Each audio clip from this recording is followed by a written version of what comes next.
Mesdames, Messieurs, bonjour et bienvenue dans ce nouveau numéro de votre émission préférée, Idée. Aujourd'hui, Idée va parler de la langue maternelle. Qu'est-ce qu'une langue maternelle? Quelle est l'importance de la langue maternelle dans la vie de chacun d'entre nous? Est-ce que la langue maternelle a encore des mots à dire dans un monde en plein essor d'évolution, en pleine numérisation totale? Je crois que toutes ces questions, nous allons avoir des réponses avec l'intervention de mes invités. J'ai à ma droite Madame Huidanou épouse Sama. Elle est anthropologue. Je crois qu'une anthropologue bien avertie nous dira ce que c'est qu'une langue maternelle, son importance dans la vie et son importance dans le développement. J'ai à ma gauche Dr Sama Aboubakari. Il est linguiste. Je crois que ça tombe bien. En tant que linguiste, il nous dira ce qu'une langue maternelle est capable de donner dans ce siècle en pleine numérisation totale. Chers invités, bonjour et bienvenue dans Idée. Madame Sama, merci d'avoir accepté notre invitation. Merci, Monsieur Kondo. Vous êtes déjà dans Idée. Merci beaucoup, Monsieur Kondo. Merci de nous avoir invités dans cette émission Idée, une émission que nous apprécions beaucoup. Parce que c'est une émission qui véhicule beaucoup d'informations, elle a beaucoup d'objectifs et surtout l'éducation des enfants, de la population togolaise. Nous apprécions vraiment cette émission. Merci Madame. Docteur Sama, merci d'avoir accepté notre invitation. Merci Monsieur Kondo Bagna. Vous savez, ce plateau a toujours apporté un plus à notre beau pays. Nous aimons beaucoup cette émission Idée. Qui instruit le peuple et qui apporte de l'éclairage sur plusieurs thèmes qui sont débattus ici. Et vraiment, c'est un privilège pour nous d'être là et de contribuer à cette émission ce jour. Merci beaucoup. Je disais tantôt que nous allons parler de la langue maternelle. Est-ce que vous avez tous les rudiments pour nous accompagner dans l'explication de ce thème? Oui, la langue maternelle, c'est la première langue de l'enfant.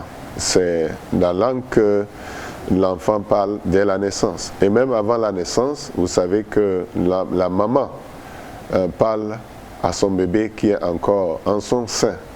Et la maman véhicule des sentiments, des pensées et même parfois des prières à l'enfant. Et donc l'enfant, dès le sein de la mère, reçoit une communication quotidienne que la maman partage avec lui. Donc c'est là la langue maternelle, la langue du cœur, la langue de la maison, la langue de l'entourage, la langue que l'enfant utilise avec ses frères, ses soeurs, ses cousins, la famille. Oui, Madame Areva, ce que Dr Sama a dit, qu'est-ce que vous avez à nous ajouter là-dessus? Vraiment, c'est ça, la langue maternelle, c'est dans cette langue que l'enfant exprime ses premiers mots. C'est avec cette langue qu'on parle, c'est-à-dire qu'on exprime les besoins de son cœur. On dit chez nous que quand on est en difficulté, la langue qui vient dans la bouche, c'est la langue maternelle. Donc la langue maternelle, c'est la langue du cœur, la première langue. Oui, vous n'êtes pas seulement anthropologue, vous êtes aussi une mère de famille. Comment vous appréciez ces premières communications avec vos enfants? Vraiment, c'est une question pertinente. Et je peux dire que c'est quelque chose, on ne pense pas tellement. On parle à l'enfant, quand l'enfant naît, la maman est devant son enfant, émerveillée, elle parle à l'enfant sans savoir, sans réfléchir quelle est la langue que je parle à mon enfant, parce que c'est la langue de son cœur qu'elle parle évidemment à son enfant. Et quand l'enfant réagit au sourire, au propos de la maman, c'est un plaisir, un grand plaisir. C'est tellement que vous avez des enfants qui vont à l'école? Effectivement, j'ai 3 enfants, 2 qui sont déjà à l'école et la 3e est encore à la maison. Voilà, je voudrais savoir votre réaction quand vos enfants sont avec vous le week-end à la maison et quelle langue vous voulez les écouter parler? Évidemment, c'est ma langue maternelle. Moi, je suis Mina. Je parle Mina à mes enfants. Leur papa est Kotokoli, il leur parle Kotokoli. À l'école, ils parlent français. Et donc, à la maison, c'est le mélange des trois langues. Quand ils sont entre eux, les deux, ils parlent le français plus souvent. Mais avec moi, ils parlent le Mina. Avec papa, ils parlent le Kotokoli. Et quand je les entends parler le Mina ou le Kotokoli, c'est une grande joie pour moi. Oui, docteur Sama, vous avez dit que la langue maternelle, c'est cette langue que l'enfant commence par articuler dès sa naissance. Cela veut dire que le Kotokoli, c'est une langue maternelle? Bien sûr, le Kotokoli, comme les autres langues, sont des langues maternelles pour ceux qui les utilisent en tant que langue maternelle. Vous voyez, donc ceux qui sont nés, comme j'ai expliqué, dans un contexte thème et qui ont commencé par manipuler comme première langue la langue thème, ils ont pour langue maternelle la langue thème. Et ceux qui sont nés sont des Kabyais? C'est la même chose. Donc ceux qui sont nés dans des maisons où c'est les Kabyais qui est utilisé, dans des contextes, dans des milieux où c'est les Kabyais qui est utilisé, alors leur langue première, c'est la langue Kabyais. C'est ça leur langue maternelle. Voilà. Et à vous entendre parler, c'est comme si, en tant que linguiste, vous avez l'intention de faire la promotion des langues maternelles, c'est vrai? Exactement. Et nous voulons profiter de ce plateau pour dire à tout locuteur d'une langue d'être fier de sa langue. Toutes les langues se valent. Il n'y a pas une langue qui prime sur une autre. Parce que la fonction première d'une langue, c'est de communiquer. C'est la communication, la fonction première. Et toutes les langues véhiculent un message. Et donc, vous savez que quand on parle d'une langue, on parle aussi des valeurs culturelles, des valeurs ethniques. Et chaque langue regorge des ressources inestimables. Et donc, c'est très important que chaque locuteur de langue puisse valoriser sa langue, faire en sorte que sa langue puisse vraiment être développée. Quand je parle de développement de la langue, je voudrais aussi parler de donner à la langue un système d'écriture. Parce que si la langue est juste parlée, si c'est l'oralité qui prime, ce n'est pas encore l'idéal. Il faut que les expressions, les pensées, ces richesses culturelles puissent être traduites par écrit. Et donc, il faut donner à la langue un système d'écriture, alphabétiser la population, et que la population, au-delà de l'oralité, puisse se servir de sa langue pour écrire et que l'on puisse lire aussi des documents qui sont produits dans la langue. Quand vous parlez d'être fier de sa langue maternelle, est-ce que vous vous rappelez, il fut un temps où à l'école, on faisait porter le signal aux élèves qui parlaient leur langue maternelle? Oui, la fameuse époque, et nous tous, nous l'avons traversée, où on te suit de près pour voir si tu vas essayer de dire un seul petit mot de ta langue, la langue de la maison. Et plusieurs sont tombés dans les pièges parce que l'homme, c'est aussi sa langue. L'homme, c'est sa langue. On ne peut pas se priver de sa langue et se sentir à l'aise. Et c'est pourquoi les gens, malgré qu'il y avait l'interdiction, ne pouvaient que se voir dans les pièges, parler leur propre langue. Et donc, ça devait être une fierté de parler sa langue. Et c'est vrai, nous avons traversé cette époque-là, mais elle est révolue.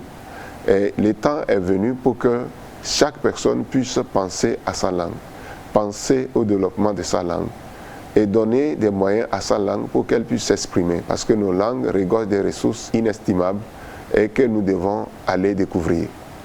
Madame Sama? Bien évidemment. Et j'ai gardé un souvenir un peu amer de cette époque-là. Je vais juste donner un petit témoignage. Quand j'étais au CE1, et à l'époque, au cours primaire, on devait ramasser les cahiers et après les cours et la porter à la maison de l'institutrice ou bien du maître. Et moi, à l'époque, là, on était deux.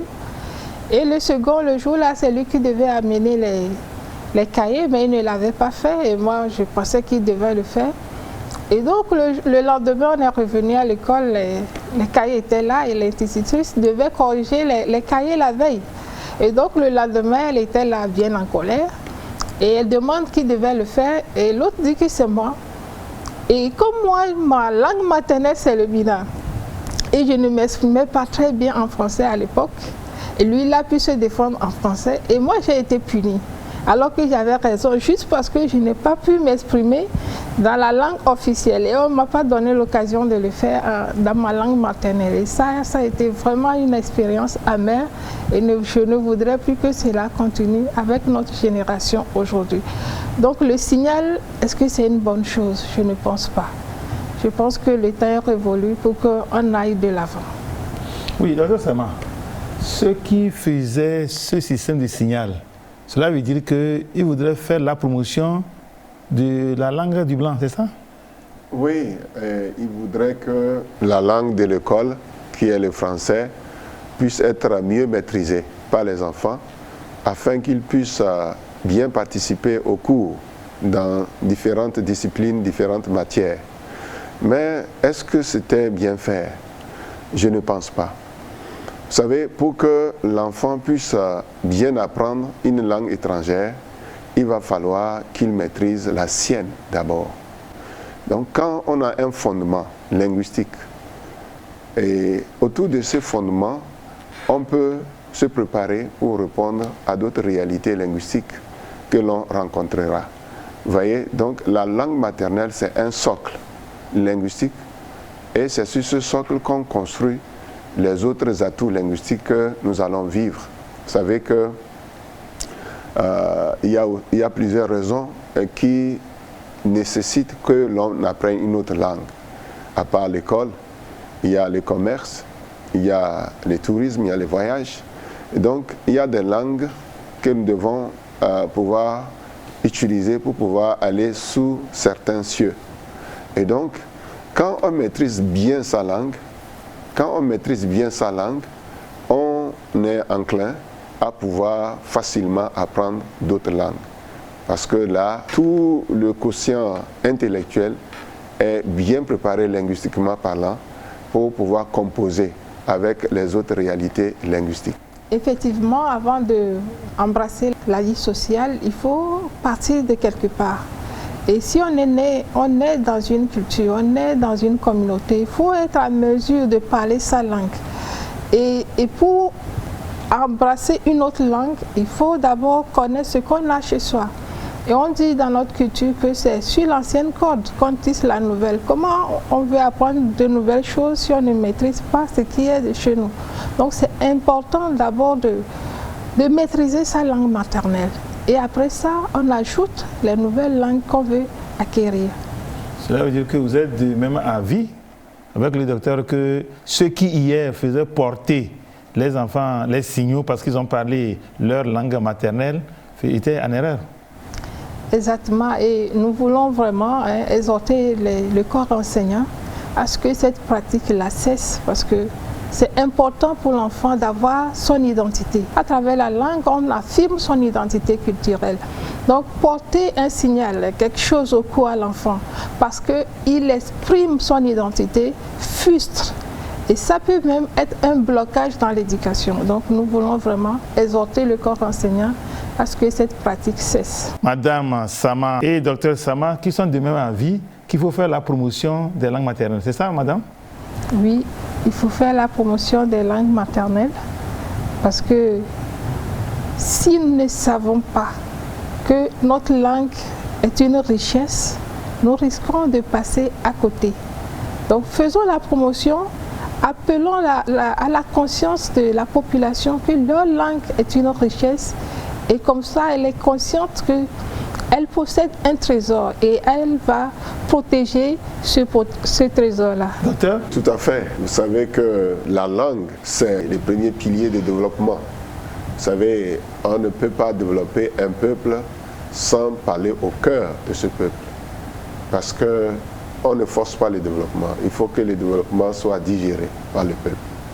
Et pour que le peuple puisse comprendre le développement, il faut communiquer ce développement au peuple dans sa langue, la langue qu'il comprend le mieux. Et donc, je voudrais encourager toutes les structures qui visent le développement de nos milieux, de nos peuples, à pouvoir se servir des langues de nos différentes communautés pour apporter les développements. Parce que si nous expliquons les développements dans une autre langue, nous allons passer à côté de la plaque. Et il va falloir vraiment que nos langues soient outillées, qu'elles aient l'essentiel pour que le développement puisse leur arriver dans leur réalité, dans leur culture, dans leurs valeurs sociales. Et donc c'est par ce biais que nous pourrons vraiment apporter une valeur ajoutée à nos différentes communautés qui nous attendent. Docteur, est-ce que vous pensez que ce que vous dites peut faire l'objet d'une croyance nationale à partir du moment où nos langues ne traversent pas nos frontières? Vous savez, il y a des pays assez petits et dont la langue est utilisée officiellement. Ils ne font pas appel à une autre langue. Par exemple, quand on va en Europe, il y a plusieurs pays. Comme vous allez en Suisse, ce pays n'est pas plus grand que le Togo. Mais en Suisse, ils ont le français comme langue de l'État. Ils ont également l'allemand et ils ont l'italien. Donc ce sont les grandes langues du pays et elles sont utilisées comme langue officielle également. Et donc nous pouvons aller dans d'autres petits pays comme en Europe de l'Est où vous avez la Lituanie, ils ont le lituanien, l'Estonie, ils ont l'estonien, etc., etc. Et donc, vous voyez, donc ils ne sont pas allés faire appel à une autre langue pour venir l'utiliser comme langue officielle. Et donc, nos langues ici sont des grandes langues.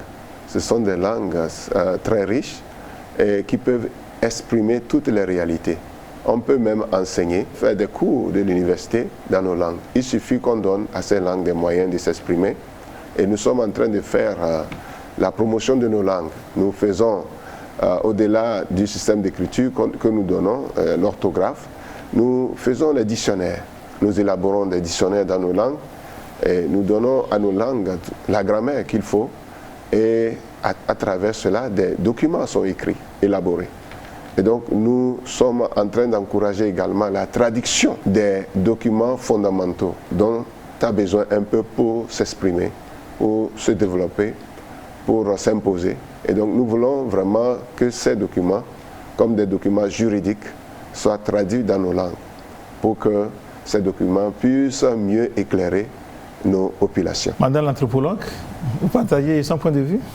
Effectivement, si nous parlons de développement, nous parlons du développement d'une nation, il faudrait que toute la population, même la population à la base, soit partie prenante de ce développement. Mais si les éléments qui composent le développement sont exprimés dans une langue étrangère, comment est-ce que la population à la base peut être partie prenante de ce développement? Donc il faudrait que même les couches les plus reculées puissent avoir accès à tout ce que nous avons comme éléments participant à notre développement. Ainsi dit, ce serait bien, au lieu de les obliger à apprendre la langue officielle, nous pouvons aussi amener les éléments que nous avons dans la langue officielle vers la population à la base. Ainsi, cette population est partie prenante, comprend exactement ce qu'on va faire et le développement, l'information passe et tout le monde, tout le Togolais y participe activement. Pourtant, nos langues ne sont pas écrites. Quand vous voulez aller hors du pays, vous allez à notre aéroport, tout est écrit en langue étrangère. Oui, c'est vrai, c'est la réalité. Je pense qu'il faut commencer quelque part pour pouvoir aller ailleurs. Et donc, c'est vrai, les Français s'est imposé à nous en tant que pays ayant été colonisé par la France. Mais je pense que l'heure est venue pour que nous commencions le développement et la promotion de nos langues. Quand nous allons dans certains pays, les langues locales ont commencé par être utilisées et même au niveau des vitrines du pays, comme l'aéroport, etc., où on écrit aussi dans la langue du milieu. Et donc je pense que nous saisissons l'occasion pour encourager les différents secteurs de notre pays à commencer par utiliser la langue. Nos langues sont écrites déjà et il suffit d'approcher les services ayant ce travail en main, et nous allons pouvoir accompagner ces efforts. Nous allons pouvoir envoyer des équipes qui vont donner des conseils, qui vont apporter leur expertise et qui vont également mettre la main à la pâte pour que nous puissions utiliser nos langues à tous les niveaux. Madame, êtes-vous d'accord avec le docteur à partir du moment où nos langues ne traversent pas nos frontières?